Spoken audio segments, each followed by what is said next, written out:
Bom, todo carnaval tem o seu fim e chegamos ao nosso, né, terceiro e último bloco de revisão em física. Agradeço você que ficou aí, que me acompanhou nos dois primeiros e tá junto comigo rumo ao terceiro aí pra gente fechar com chave de ouro, tá? Para falarmos aqui de fato de energia mecânica, um tópico recorrente, sim, no concurso da SpaceX. É óbvio que eles misturam isso de formas variadas, né? Mas eu acho que para você saber, eu sempre comento isso com meus alunos, se você já teve aula comigo, provavelmente já escutou essa frase. Se você quer fazer uma questão do ITA, muitas vezes você tem que saber fazer a questão do EA, né? Então eu considero que existe o alicerce, que existe a base ali do nosso projeto de física, enfim. Então para você chegar a coisas muito difíceis, essa base tem que estar bem solidificada, tá? Então, energia mecânica, a gente sabe, e aí eu deixei essa informação inclusive no último vídeo, quando falávamos, de movimento harmônico simples. Então eu falava contigo que é a soma da energia cinética com a energia potencial, né? Então energia cinética é essa energia que inclusive é dada pelo produto mv²/2, acho que está todo mundo craque nisso, e energia potencial, né? Essa energia potencial é dividida em três formatos, né? Pode ter o primeiro formato, o mgh, massa, gravidade vezes a altura que você está atingindo. Você pode ter energia potencial elástica, K, delta x²/2, e eu fecho esse meu pacote com um valor que para alguns é novidade, para outros não, mas é muito pouco falado, que é uma energia potencial elétrica, né? A energia potencial elétrica, ela é dada pelo produto da carga de prova vezes o potencial elétrico, de onde essa carga está inserida, tá bom? Então, vagamente utilizado em elétrica, né, na parte de eletrostática, mas é maneiro, de repente, você ter essa informação no bolso aqui, que é o trabalho, perdão, que é a energia potencial elétrica que você faz uma carga adquirir ao posicioná-la em uma certa região com potencial elétrico. Beleza? Atenção, né, que eu te chamo aqui é porque quando a gente fala muito de energia mecânica, podemos ter dois tipos de sistemas, né? Um sistema primeiro ali de número 1, conservativo, é o sistema onde a energia mecânica ela permanece constante ao longo de todo o movimento do bloco, tá bom? O que eu quero te dizer com isso? Quando o sistema for conservativo, é aquela típica questão onde o camarada ele vai desprezar completamente as nossas forças dissipativas. Não tem resistência do ar, não tem força de atrito. E isso faz com que você possa conservar a energia mecânica ao longo do movimento. Justo? Agora, você pode ter um sistema dissipativo. No sistema dissipativo, é muito comum que nós tenhamos aqui, principalmente, a presença desse cara, né? Da tal força de atrito. Então, a FAT, a força de atrito, ela faz com que você diminua a energia mecânica ao longo do movimento. Então, você começa o teu movimento com uma certa energia mecânica e, com o passar do tempo ali, devido ao atrito, à rugosidade da superfície, você reduz, você perde parte dessa energia mecânica inicial e tu percebe que a energia mecânica final vai ser o quê? Vai ser menorzinha, vai ser reduzida. Justo?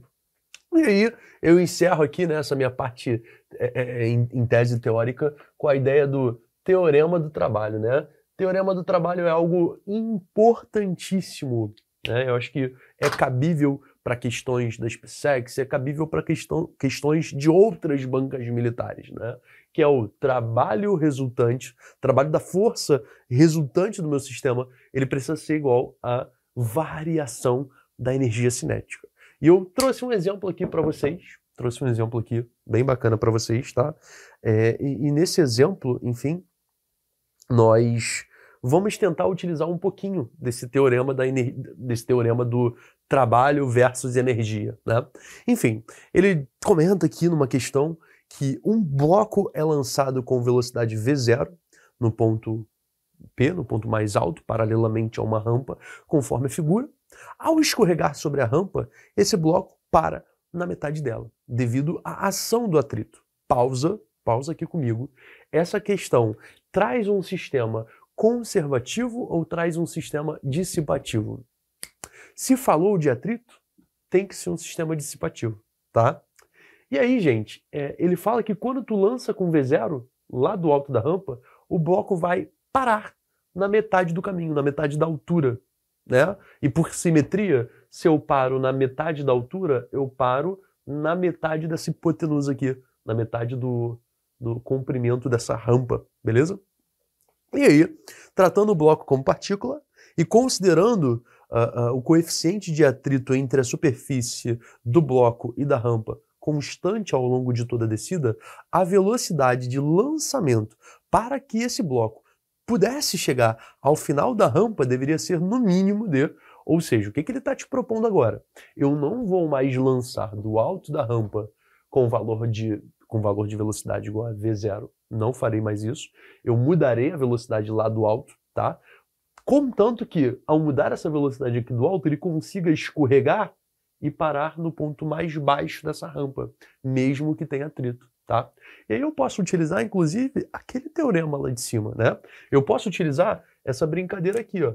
Então, vamos puxar isso aqui para baixo para que nós possamos elaborar, né, um caminho 1 de resolução. Então, qual é o caminho 1? É quando eu lançava com uma velocidade V0. Então, no caminho 1, eu tenho trabalho resultante. Perceba o seguinte. Perceba que tu tem uma massa que, querendo ou não, está sujeita a uma aceleração gravitacional local, né? Não é isso? Você consegue entender aqui junto comigo? Então, existe um G. Existe um G, uma gravidade. Então, eu tenho um trabalho da força-peso. Trabalho esse que me ajuda ou me atrapalha? Cara, o bloco não está descendo a rampa. Em tese, você entende descer a rampa como cair. Se ele está caindo, se ele está, escorregando essa rampa aqui para baixo, você está a favor da gravidade. Então, você tem que ter um trabalho da força-peso dado por mgh. Beleza? Só que, vamos lá, tu está escorregando. Existe um atrito cinético contra o deslizamento. Então, o trabalho da força de atrito não vai ser positivo. O trabalho da força de atrito vai ser negativo. Menos, como que você faz o trabalho da força de atrito? Ó, Φ vezes o módulo do meu deslocamento. Maravilha? E aí eu estou caindo de uma altura hzinho e eu estou andando uma distância que eu chamei, um deslocamento que eu chamei de ΔS. Isso aqui é a variação da energia cinética. É m vezes a velocidade final. Eu vou parar, então é m vezes 0 ao quadrado sobre 2, menos m vezes v, v0 ao quadrado, também sobre 2. Tudo bem? Beleza? Beleza até então? Agora eu preciso analisar rapidamente uma situação de número 2, né? A situação de número 2 é quando eu vou conseguir lançar esse cara lá do alto, e eu posso chamar essa nova velocidade inicial de V0', mas eu consigo chegar aqui na parte de baixo. Se eu consigo minimamente chegar na parte de baixo, quer dizer que ao longo do escorregamento eu fui freando, até que aqui eu atinjo com velocidade igual a 0, tá? Então eu fico com mg. Qual é a altura agora? Eu caí hzão mais hzão. 2 hzão, né? E aí você sabe que o trabalho da força de atrito, de novo, vai depender da Φ, dessa tal força de atrito, e vai depender do teu deslocamento, que é 2ΔS agora. Por que 2ΔS? Porque eu estou caindo essa distância mais essa, elas são iguais, né? Isso aqui vai ser, mesmo esquema, ó. Tu sabe que isso aqui vale 0, né? Então, a velocidade final é 0 menos a velocidade, menos a energia cinética inicial, que é mv0' ao quadrado, isso tudo sobre 2, tá? O que a gente pode fechar, né? O que a gente pode resolver agora aqui essa questão?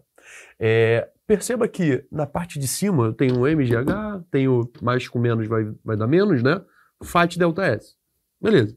Na parte de baixo eu tenho mg2h, mais com menos é menos, e aqui eu tenho uma Φ∆S, só que multiplicado por 2. Então, na parte de baixo aparecerão os fatores da parte de cima, só que ambos multiplicados por 2. Então, do outro lado eu tenho 0 menos isso, do outro lado eu tenho 0 menos isso. Então, as estruturas estão sim parecidas. Tá? As estruturas estão sim parecidas. Então você poderia, inclusive, olhar para a equação aqui de número 2, né? E fazer assim, ó, colocar o 2 em evidência. 2 vezes, aí vai ficar mgh, mais com menos, você pode chamar de menos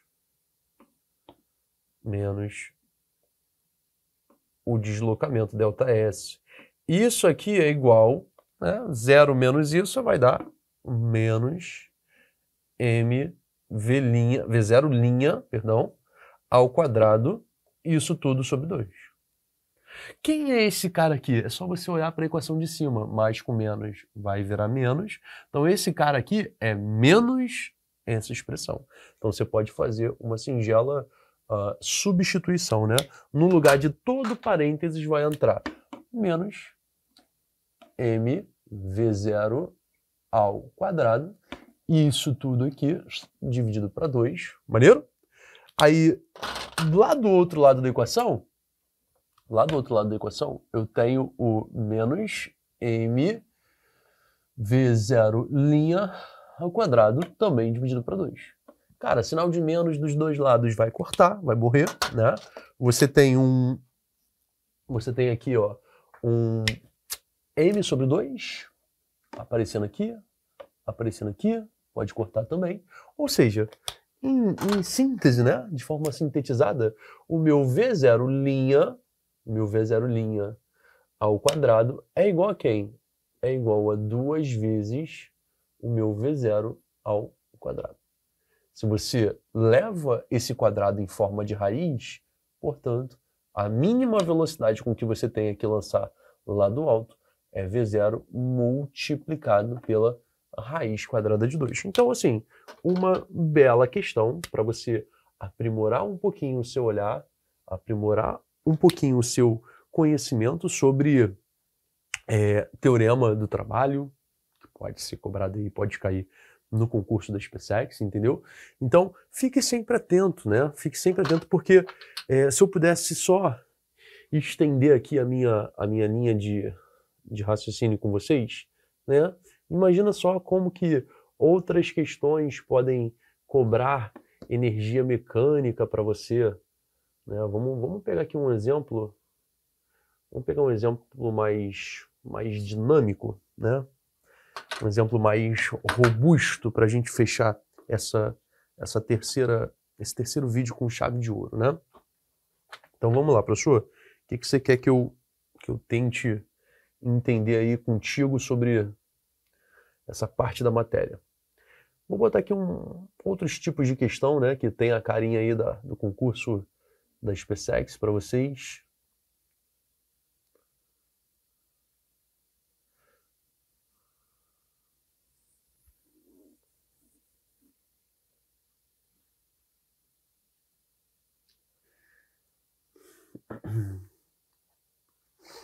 Vamos lá. Vamos lá, rumo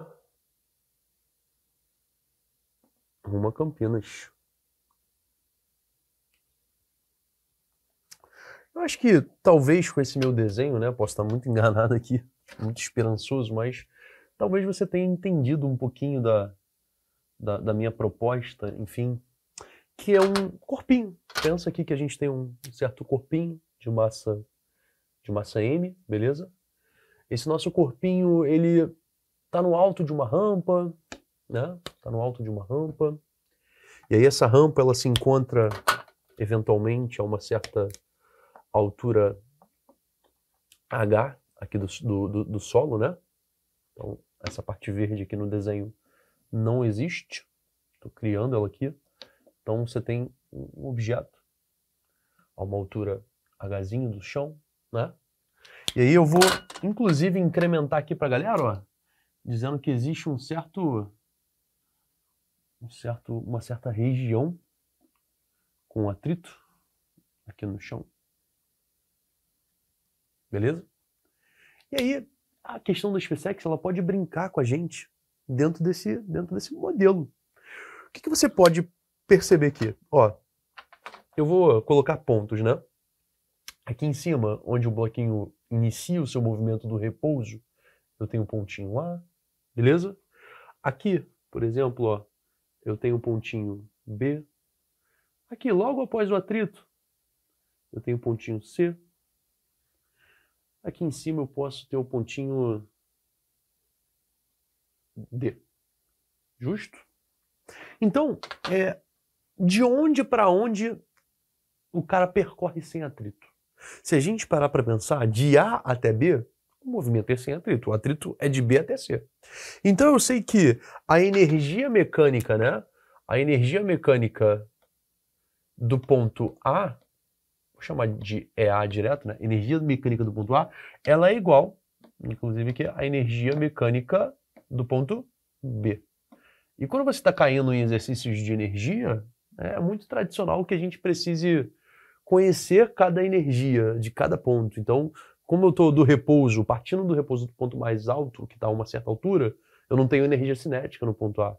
Então, a energia mecânica do ponto A não tem cinética, mas existe uma potencial dada por uma altura. Energia potencial dada por uma altura, energia potencial gravitacional. Ou seja, mgh,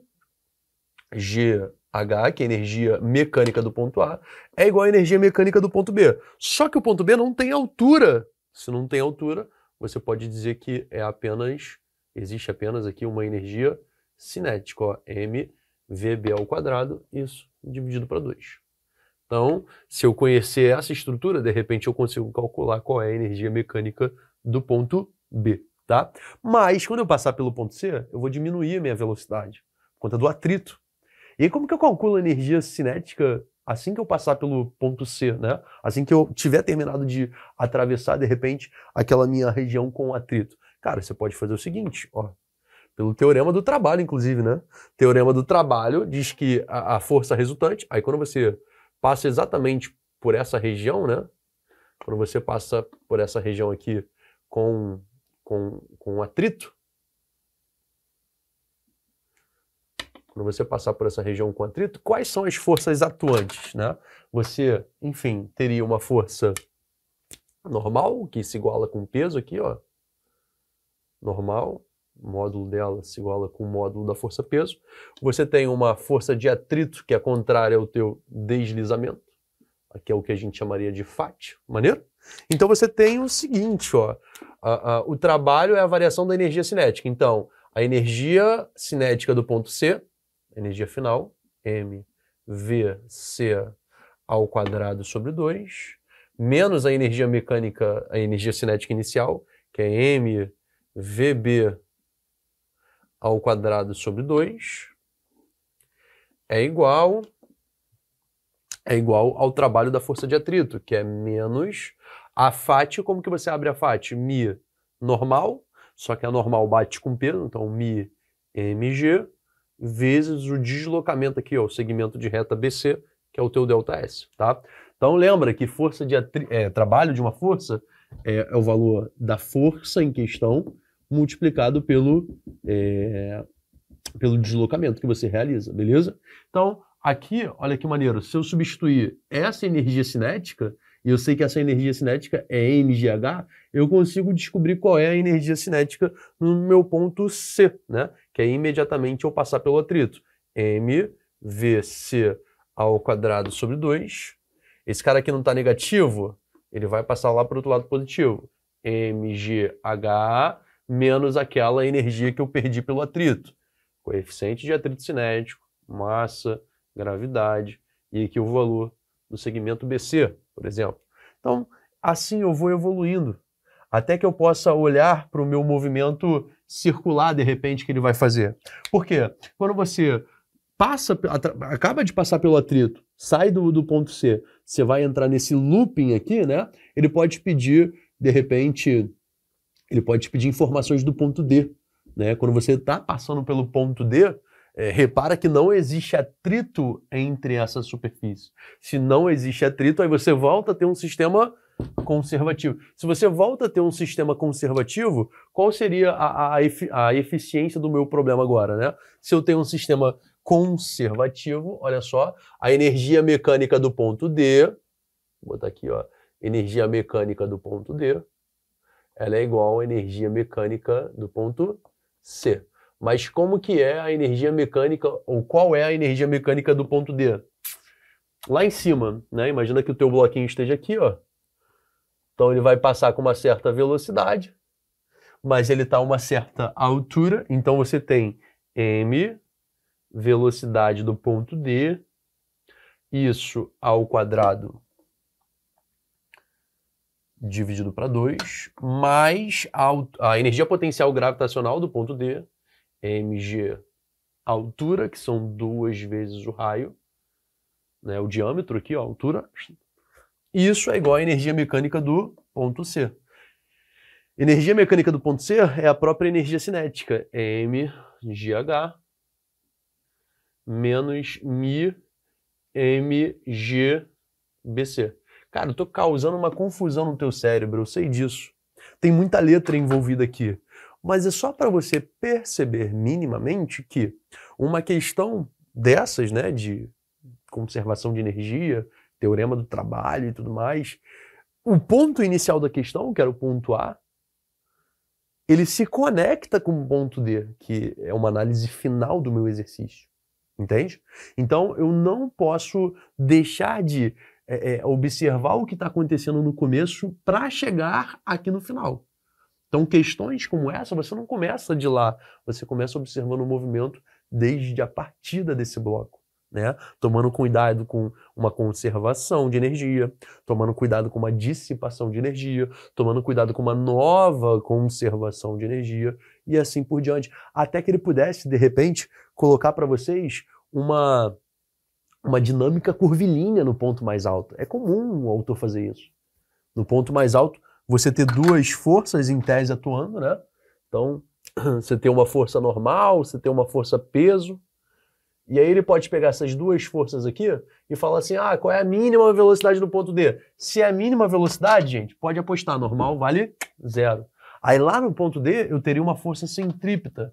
Eu teria uma força centrípeta que é m velocidade do ponto D ao quadrado, isso dividido pelo raio, que é a força centrípeta, sendo igual à força peso, que é mg.